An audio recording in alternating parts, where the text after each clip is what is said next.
Hello students, welcome to Mahavir Commerce Academy. I am Sunny sir. आज हम continue करेंगे ratio के प्रैक्टिकल सम्स। लास्ट लेक्चर में हमने रेशियो के फॉर्मूलेस देखे थे। होप्स आपने फॉर्मूले याद कर दिए तो सम करने में बहुत इजी हो जाएगा। मैं ना 4-5 सम ट्राई कर रहा हूँ कवर करने के। ओके, सबसे पहला sum, from the following details you are required to calculate return on investment. देखो, मैंने फॉर्मूला भी बताया था, मैंने लॉजिक भी बताया था, फिर से मैं बता रहा हूँ। रिटर्न ऑन इन्वेस्टमेंट मतलब बेसिकली आपने कितना पैसा इन्वेस्ट किया, उसमें आपको कितना रिटर्न मिला। ओके, तो प्रॉफिट अर्न मतलब आपने नेट प्रॉफिट कितना कमाया, 50,000।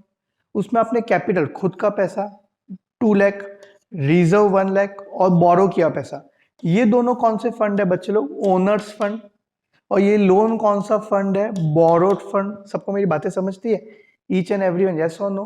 मतलब 50,000 कमाया तो 50,000 के लिए आपने कितना पैसा इन्वेस्ट किया? 5 लाख।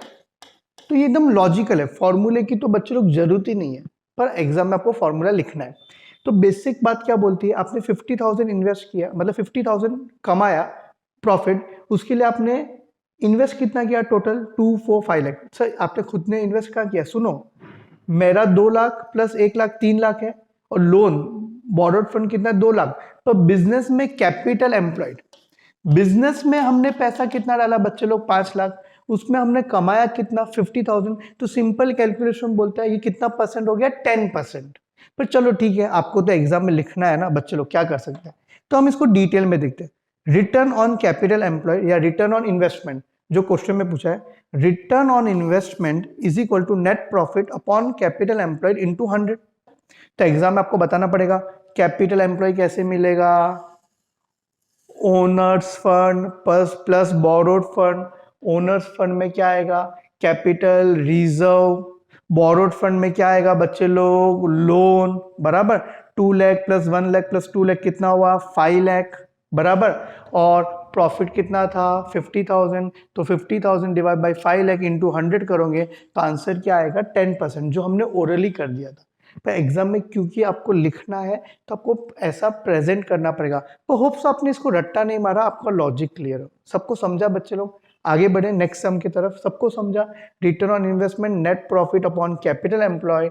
नेट प्रॉफिट 50,000 है, कैपिटल एम्प्लॉय कितना है? 5 लाख। मैंने डिटेल में सम किया है, आपको चाहिए तो आप लिख भी सकते हो। ओके बच्चे लोग, सबको मेरी बातें समझी? आगे बढ़ेंगे।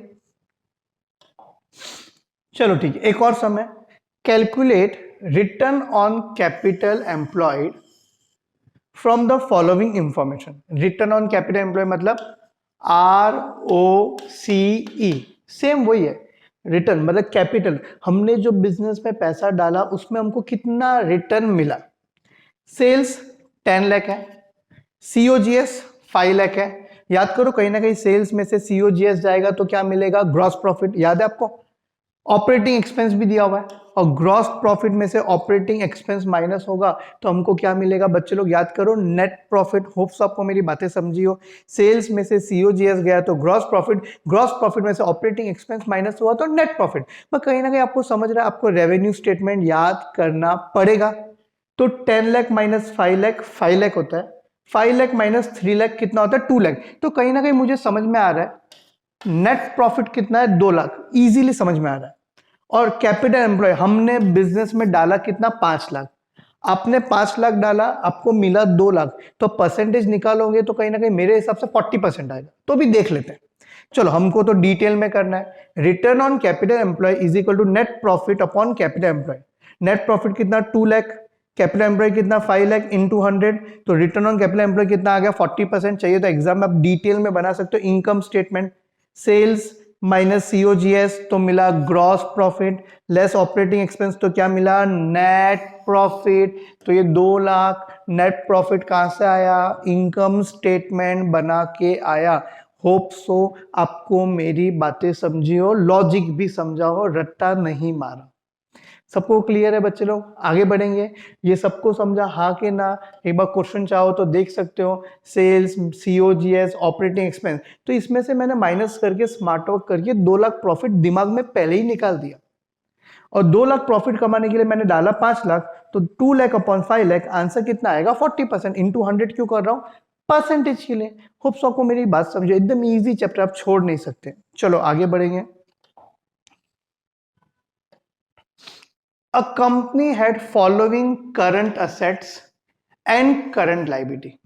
आपको कुछ करंट असेट्स दिए, कुछ करंट लायबिलिटी दिए, आपको क्या फाइंड करना है? Current ratio. तो करंट रेशियो का formula current asset upon current liability. तो देखो पहचानते हैं, डेटर क्या है बच्चे लोग? Current asset, creditor current liability, bills payable current liability, loose tools मतलब ये पक्कड़, ये सब करंट असेट्स, स्टॉक इन्वेंटरीज जो होता है हमारे दुकान में जो गुड्स पड़ा है current asset, bank overdraft current liability. सबको समझा? ईच एंड एवरीवन मैं क्या बोलने चाह रहा हूं सबको समझा? मैंने पहचान लिया पहले कौन कौन से करंट असेट्स है, कौन कौन सी करंट लायबिलिटी। होप सबको मेरी बात समझिए। अब देखो डिटेल में देखते हैं बच्चे लोग, तो ऐसा नोट बना देने का एग्जाम में अच्छे से। करंट असेट में क्या क्या आया था? डेटर, लूज टूल, स्टॉक, ऊपर से लिया है। देखो डेटर आया, लूज टूल्स आया और स्टॉक आया। वैसे ही करंट लायबिलिटी में क्या आया? Creditor, bills payable, bank overdraft, अच्छे से प्लस करके 2 लाख और ये 1 लाख।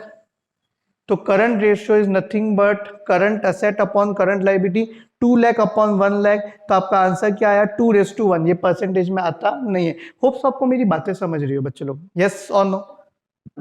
सबको डिटेल में समझा? एग्जाम में आपको ऐसा बनाना पड़ेगा, यस और नो? चलो आगे बढ़ेंगे। मैंने एक और छोटा सम लिया है बच्चे लोग आपके लिए, मस्त सम है। करंट लायबिलिटी दिया है, वर्किंग कैपिटल कहीं ना कहीं आपको याद आता है। Working capital is nothing but current asset minus current liability. ये अच्छा सम लग रहा है मुझे। इन्वेंटरी का मतलब क्या होता है? Stock.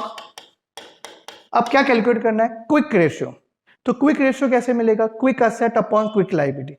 Quick ratio quick asset upon quick liability. Quick asset कैसे मिलेगा? करंट असेट में से स्टॉक और प्रीपेड एक्सपेंस माइनस करेंगे, करंट लायबिलिटीज में से बैंक ओवरड्राफ्ट माइनस करेंगे। अब देखो इंटरेस्टिंग बच्चे लोग, इंटरेस्टिंग, हमको क्वेश्चन में करंट असेट दिया नहीं है तो इसलिए मैं भी लिख रहा नहीं हूं, ये मुझे ढूंढना है। स्टॉक दिया है, हाँ इन्वेंटरी स्टॉक कितना है? 2 लाख, तो मैंने 2 लाख लिख दिया। सॉरी, प्रीपेड एक्सपेंस तो कुछ भी नहीं बोला है तो मैंने मान लिया नील, मतलब नहीं है। करंट लायबिलिटी दिया है 3 लाख, हाँ दिया है। बैंक ओवरड्राफ्ट के बारे में भी कुछ भी बोला नहीं है तो मैंने बच्चे लोग मान लिया नील। अब सम को सॉल्व कैसे करूं? ये दोनों तो नील हो गए, पर जब तक ये नहीं मिलेगा, करंट असेट नहीं मिलेगा, मैं आगे बढ़ सकता नहीं हूं। तो देखो मैं क्या बोल रहा हूं, वी नो दैट, मैंने वी नो दैट लिखा है, आई नो दैट नहीं लिखा है, वी नो दैट। होप्स आपको भी पता हो। Working capital equal to current asset minus current liability. और सम में वर्किंग कैपिटल कितना दिया है? 8 लाख। कितना दिया है? 8 लाख। बराबर बच्चे लोग? करंट असेट तो ढूंढना है, करंट लायबिलिटी 3 लाख दिया है तो ये माइनस इधर चला गया तो क्या हो जाएगा? प्लस। तो current asset 8 lakh plus 3 lakh कितना हो गया? 11 लाख। अब क्या सम कर सकता हूं मैं? हाँ के ना? अगर मुझे करंट असेट 11 लाख मिल गया, क्या मैं ये सम कर सकता हूं? हाँ कर सकता हूं। तो quick ratio is equal to 11 lakh minus 2 lakh कितना हो गया? 9 लाख अपॉन 3 लाख। therefore अरे really sorry, therefore quick ratio is equal to 3 1 3 3 9, 3:1। सबको मेरी बातें समझी? परसेंटेज नहीं है इसलिए इंटू 100 करने का नहीं, into 100 gross profit, net profit, ये सब में आता है। सबको समझा? क्विक रेशियो क्या है? 3:1। बहुत ज्यादा चांस है कि आपके एग्जाम में ऐसा छोटा सम आ सके। इसमें हिंट क्या था? Working capital equal to current asset minus current liability. तो आपको यहां से करंट असेट मिला, इसके बिना सम हो सकता नहीं है। होप सो आपको मेरी बातें समझी हो ईच एंड एवरी। कुछ और सम्स है जो हम नेक्स्ट लेक्चर में करेंगे। तो भी आज हमने कौन कौन से सम देखे? Return on investment, return on capital employ दोनों देख लिया, क्विक रेशियो भी अभी देखा, उसके पहले करंट रेशियो भी देखा। पर हो सके तो प्लीज लिख देना इसको। ओके बच्चे लोग, थैंक यू वेरी मच।